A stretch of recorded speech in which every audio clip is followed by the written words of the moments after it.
So this story takes place in the late summer of 2007. I was 18 years old, had graduated high school, and was looking forward to starting college in just a couple weeks. I'm a tall guy, a bit over 6 foot, and I was lanky in build back then. My dad and I had a yearly tradition of going on a trip to Redding, where we would stay in a hotel for a weekend and go to the water slides, see a movie, grab dinner from a fancy restaurant or two, and generally just have a good time away from home.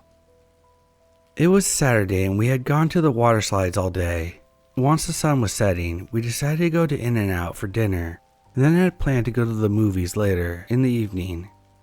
We were going to go see Rush Hour 3, but on this particular occasion my dad had gotten pretty wiped out and decided that he would just relax at the hotel.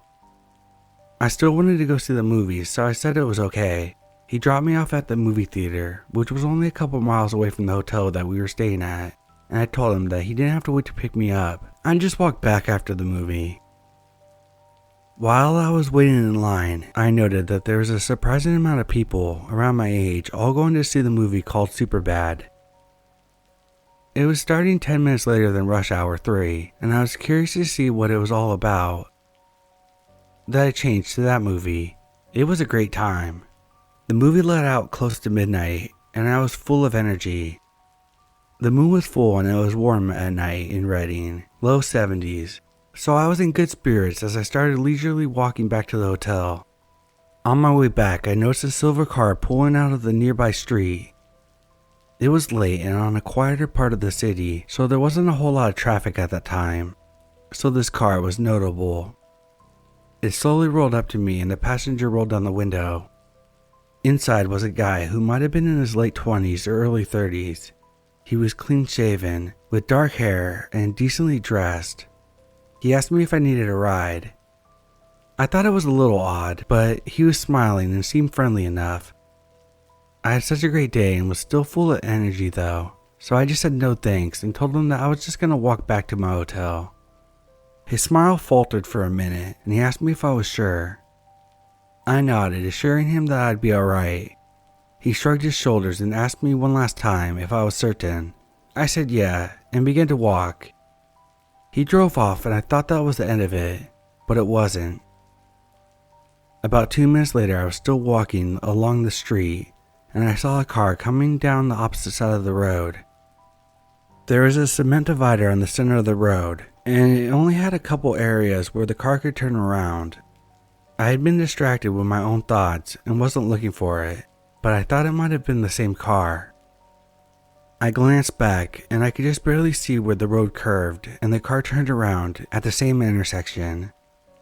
It turned around and came driving back my way, and now I knew it was the same car, but the same guy I talked to earlier. I saw him looking at me as he passed by me again. Chills went down my spine. I began walking faster, but not too much, and as I was giving him the benefit of the doubt. Maybe he thought he forgot something, but then realized he hadn't. Either way, I was paying attention now. Sure enough, as I walked forward, I saw him drive on the opposite side of the road again. Any doubts I had disappeared, and now I was on edge, ready to bolt if I saw his car slow down next to me. I saw him drive by again, but also some other truck drove down the opposite side of the street, and his car passed by me. At this point, I couldn't see where he could turn around, but I knew the streetlights he could use weren't too far ahead either. I looked around, and across the street from me were some businesses, and they had bushes in front of them. I waited until I couldn't see the silver car anymore, and I ran across the street and hid behind the bushes, using them for cover. I watched and waited. I tied my shoes tight as my heart was pounding, hoping that he wouldn't come by again. I saw the silver car drive by my hiding spot and let out a sigh of relief as he didn't suddenly decide to drive into the parking lot where I was. But I didn't move either. I knew he could turn around again, so I just kept waiting. He drove by again on the opposite side of the street. Then I started counting for 10 minutes, 600 seconds. I decided if I saw the car drive by, I would start again, and I would still be ready to run just in case. The 10 minutes went by and I didn't see his car again. I got up and shakily made my way back to the hotel, keeping an eye out for any new cars coming my way. None did.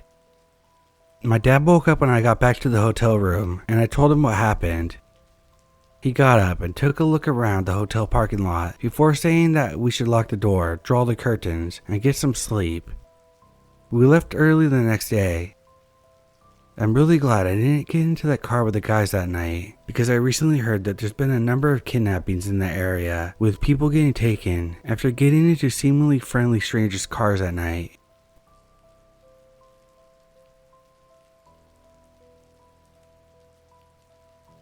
I'm a 20-year-old male. I have been going running and walking around 9:15 to 10 at night over the past 4 months in a park next to my neighborhood. Usually there are some people jogging, homeless people, and drug users either hanging out or walking around the park around these hours. Usually when I run, I see around 5 to 7 people in the park. Regardless of their looks, I usually don't feel scared, nervous, or uncomfortable when I see them in the distance or if I run past them. But today I saw a person maybe 100 yards away from me holding what looked like a large white object in front of them. I'm not sure if it was because of the caffeine I took before my walk, but when I saw that, I immediately got anxious and got this feeling that something was not right. I was debating myself whether to keep running in the park or not. But after a couple seconds, I just decided to sprint back to my house. This is the first time I ever felt like this since I started running at night.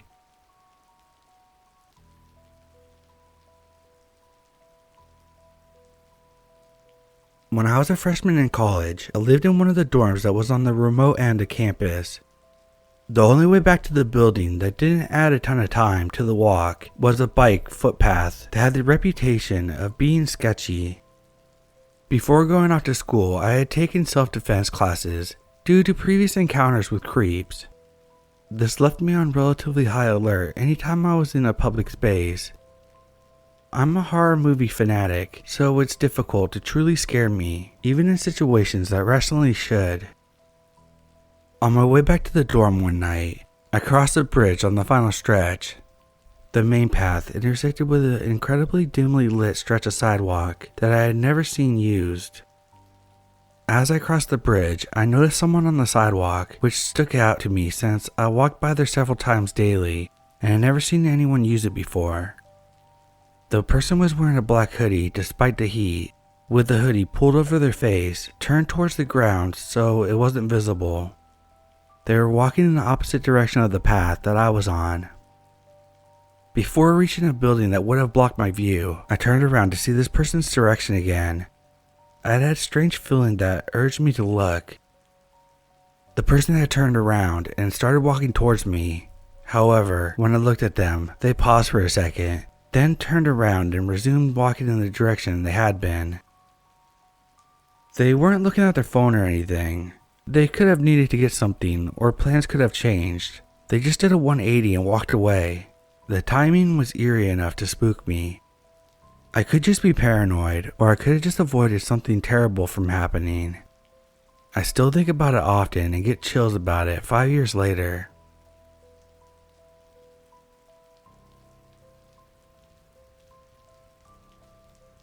I'm a female. This happened this summer when I was 20 years old, in my sophomore year of college. I stayed in the area with some roommates, rather than going home for the summer.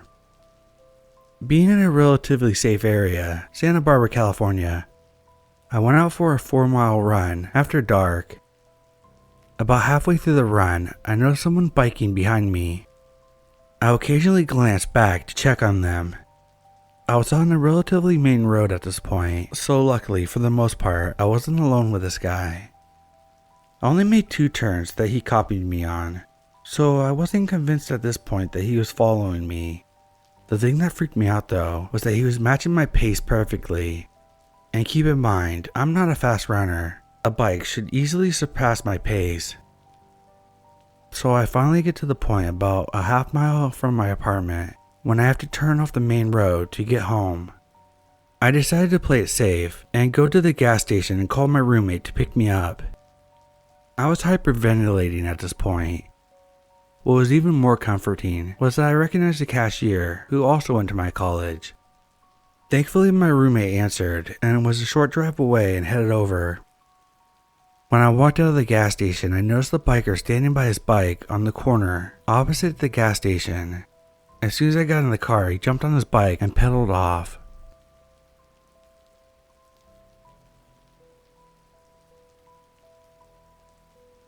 I'm a female. When I was 18 in high school, I walked about a mile to and from every day. I liked the exercise and got comfortable navigating what some would call a bad area.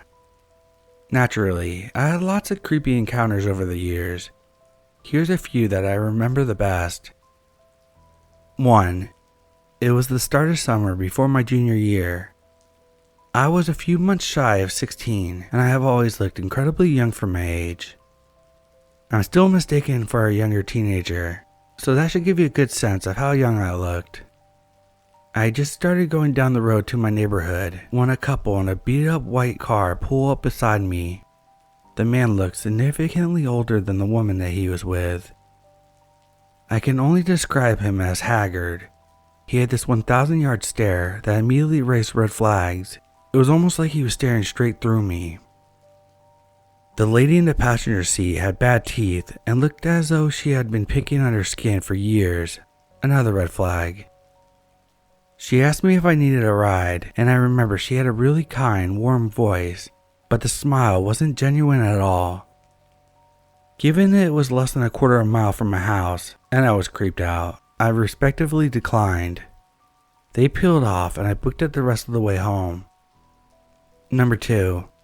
I had to cross several parking lots on my way, given that most of the walk was sidewalkless. On 2 separate occasions, a car driven by a single older man stopped in front of me at the exits to coerce me into their cars. They would leave pretty quickly after I refused. These interactions never lasted more than 20 seconds. 3. A white sedan with tinted windows once followed me from the start of my neighborhood to the start of my street, looping through a cul-de-sac and driving really slowly behind me. I pretended to pick up a phone call after making eye contact, and they finally sped off.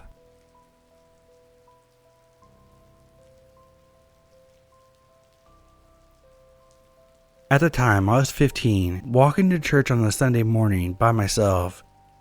It was around 9 a.m. and there's this big black SUV sitting in an empty parking lot.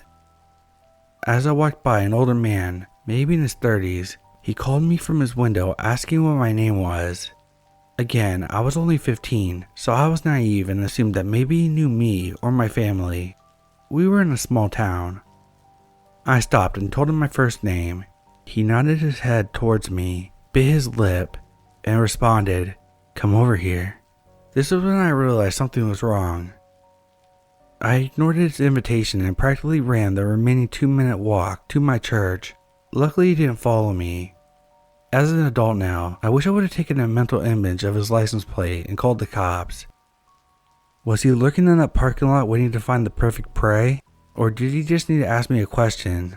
Directions? Who knows? But judging from his demeanor, I don't think it was innocent.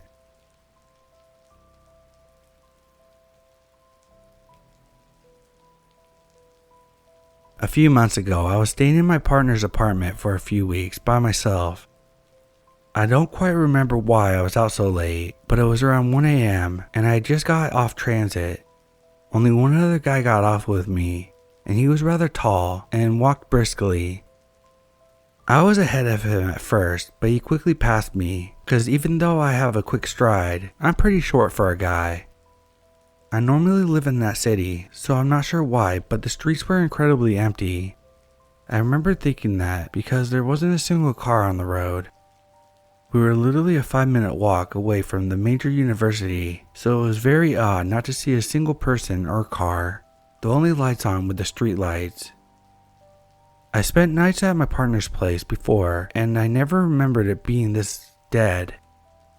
Anyways, I had walked down the street and was coming up to the intersection where I had to turn left. I noticed this guy that was standing around the front of the bank that was on the corner. The guy ahead of me walked by him with no problem and went straight.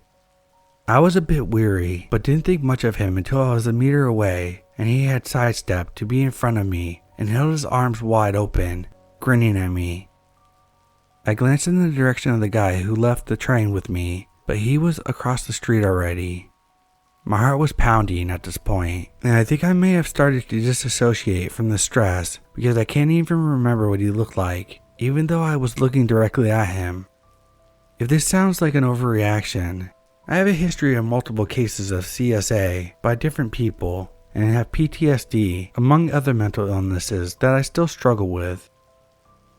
I remember being frozen for a moment, and then on instinct I very politely said, "No thank you," and took a step to the right towards the street and tried to keep walking forward. He moved in front of me again, still with his arms wide open, expecting me to hug him, still grinning. For some reason, I repeated my polite refusal and sidestepped him again, instead of running in the opposite direction. Luckily, he let me pass, but I could hear him following me from a short distance. I was wondering what to do at that moment. I couldn't fight him. There was no one around. If I tried to call someone, he was close enough to grab me, and I wasn't able to run very fast. Suddenly, I hear his steps speed up into a sprint, and before I could react, he slowed down again. I walked a bit faster. He repeated the same thing over and over again. I wondered if I should go on a different path so he doesn't know where I live. It wasn't the best idea since I didn't know the city that well, and he probably knew it better than I did. I decided I know I could find help in the lobby, at least compared to if I went somewhere else. He sprinted at me again and I turned around and loudly asked him, "Do you need help?" I remember not feeling my body and feeling lightheaded from anxiety. Despite how panicked I felt, my voice came out clearly and I sounded disdainful. I don't think I meant to sound like he was annoying and inconveniencing me, but that's how it came out. Then he spoke for the first time and responded, "No, do you need help?" I didn't say anything and just turned back around and kept speed walking towards my partner's apartment building. He was still following, but now he was talking. I can't remember much of what he said. I was just focused on getting back without being assaulted.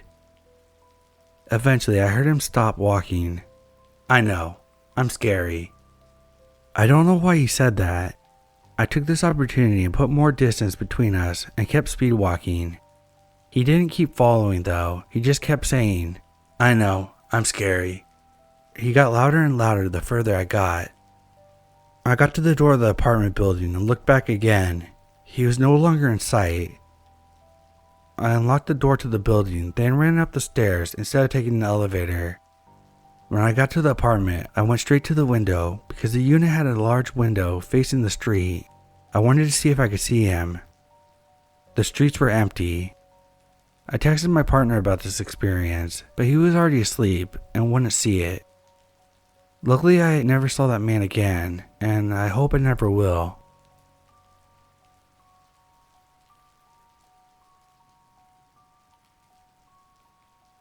I was walking home from work at 10 p.m., feeling tired and anxious. It had been a long day at the office, and I couldn't wait to get home and put my feet up. As I made my way down the dark, desolate street, I couldn't shake this feeling that I was being watched. I kept glancing over my shoulder, but each time I did, no one was there. Despite my unease, I continued walking, trying to ignore that feeling of dread that was creeping over me. But then, out of the corner of my eye, I saw something that made my blood run cold.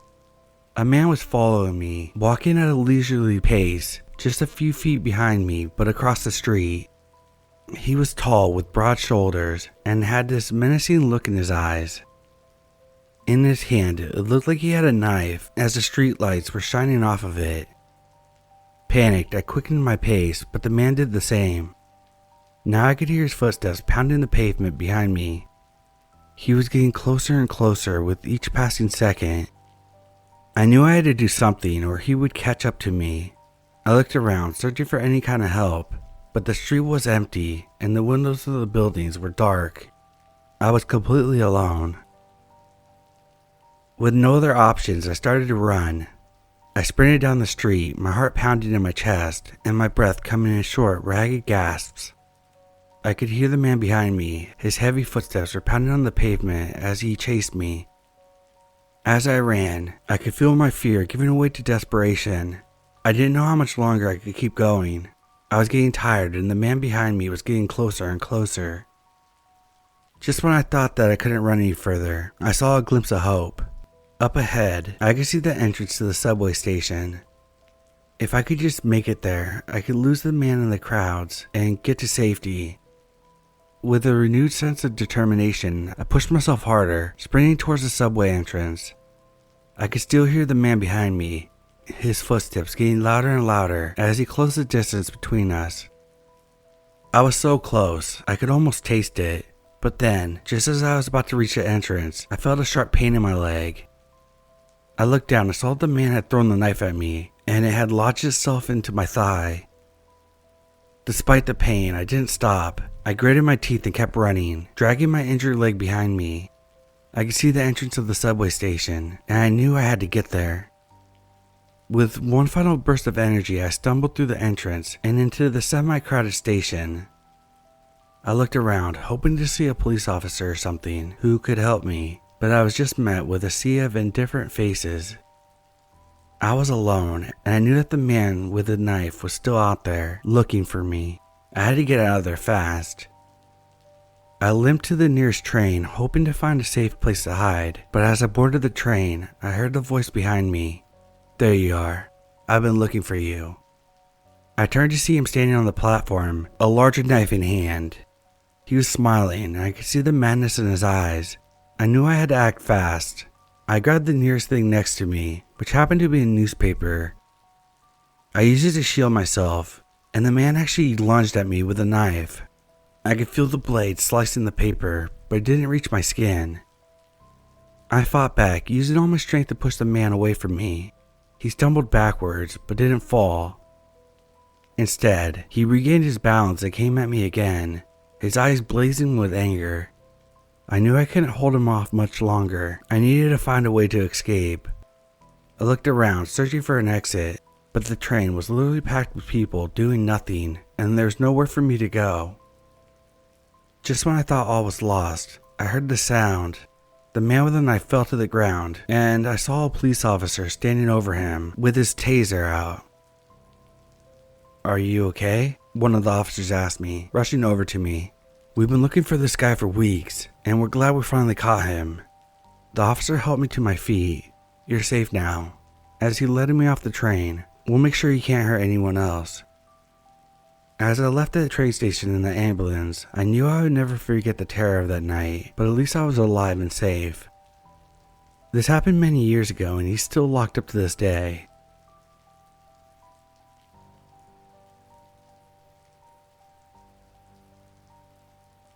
I was walking my dog at 9 p.m., just like any other night.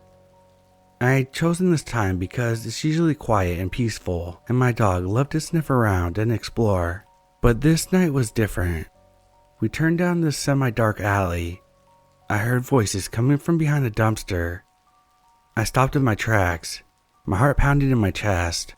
I quickly realized that it was a drug deal. They were in the middle of a transaction, and I knew I stumbled on a dangerous situation. I didn't want to get involved, but I also didn't want to leave. I was afraid if I walked away, the drug dealer would see me and follow me. I looked around, trying to figure out what to do. I spotted a convenience store to the right, and decided to make a run for it. I grabbed my dog's leash and started to run. I could hear the dealer shouting behind me, and I knew he was coming after me. I ran as fast as I could, my heart pounding in my chest. As I reached the convenience store, I threw open the door and ran inside. I spotted a cashier behind the counter and ran over to him. "Please call the police. There's a man outside with a gun, and he's after me." The cashier looked shocked, but didn't hesitate. He picked up the phone and dialed 911. Within minutes, the police arrived. The drug dealer was arrested, and I was able to go home safely. I was shaken, but I was grateful that I had made it out of that situation alive. From that day on, I never walked my dog at night again. I knew that danger could strike at any time, and I didn't want to put myself or my dog at risk.